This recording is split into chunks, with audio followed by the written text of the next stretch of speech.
Assalomu alaykum azizlar, kanalimizga xush kelibsiz. Bugun sizlar bilan birgalikda tvorogli piroglar ichidagi eng mazalisini tayyorlaymiz. Demak, boshladik. Buning uchun bizga ekraningizda ko'rib turgan mahsulotlar kerak bo'ladi.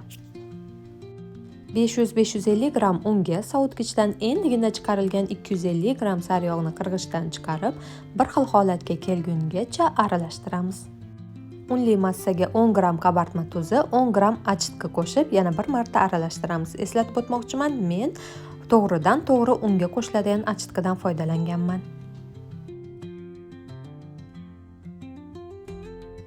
Idishimizdagi unli massadan videoda ko'rib turganingizdek chuqurcha hosil qilamiz va uning o'rtasiga 200 gram smetana, 200 gram shakar va 3 dona tuxum sarig'ini qo'shib, yaxshilab aralashtiramiz.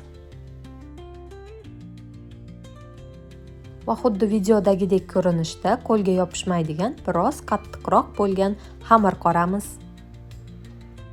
Xamirni imkon qadar tezroq qorishingizni tavsiya qilgan bo'lardim, chunki jarayon uzoq davom etsa, sariyog' yumshab ketishi va natijada pirogning xamiri biz kutgandek og'izda eriydigan bo'lib chiqmasligi mumkin.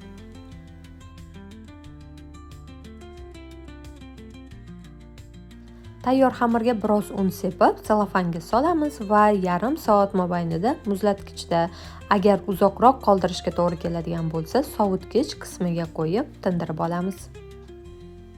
Bu orada ekraningizda ko'rib turgan mahsulotlardan pirogimizning ichiga solinma tayyorlab olamiz. 1 kilogramm yog'li va mazali bo'lgan tvorogga 200 gram smetana, 200 gram shakar, 1 pachka ya'ni 15 gram vanilin va 2 dona tuxum solib, blender yordamida bir xil massaga keltirib, biroz ezib olamiz. Agar tvorogli massaning krem ko'rinishda bo'lishini istamasangiz, blenderlash jarayonini uzoq davom ettirmang.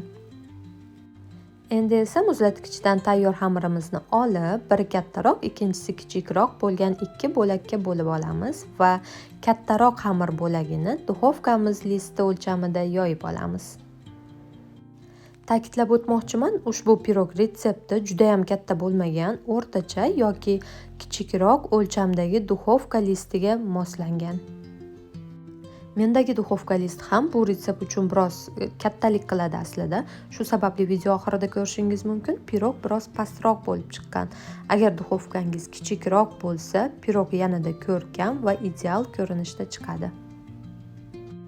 Ko'rinish qanday chiqishidan qat'iy nazar, ishonavering, pirog juda ham mazali. Ikkala xamir ham videoda ko'rib turganingizdek ko'rinishda yoyiladi va birinchi kattaroq bo'lak ustiga tayyorlab olingan tvorogli solinmani joylab, ustini ikkinchi bo'lak yoyilgan xamir bilan yopib olamiz.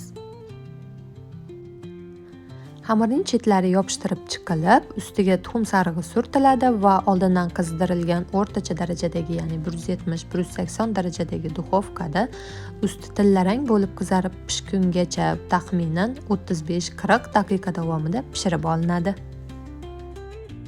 Ishonavering, undan taralayotgan iforni va totli mazasini ta'riflashga til ojiz. Albatta tayyorlab ko'ring.